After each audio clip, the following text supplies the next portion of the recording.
اہلیان اردو آداب۔ اردو کے الفاظ مروج کرنے کی کوشش 23 اور آج کا لفظ ہے لنچ۔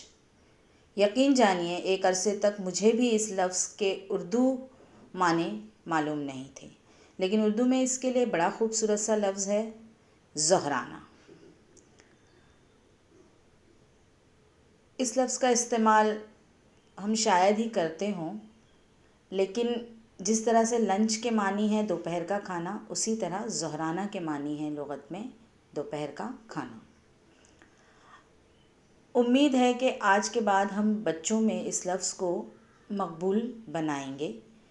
آئیے اپنے جملوں کو لنچ کے بجائے ظہرانہ کے ساتھ ادا کرتے ہیں۔ ریسس میں آپ لنچ کریں، ایسی ہدایت ہم بچوں کو دیتے ہیں۔ آج ہم کہہ سکتے ہیں کہ وقفہ ظہرانے کے لیے ہے، بچوں اطمینان سے کھانا کھا لیجیے۔ ساتھیوں، آپ تمام کا تعاون مجھے حاصل ہے، اس بات کے لیے میں آپ تمام کی بے حد مشکور ہوں۔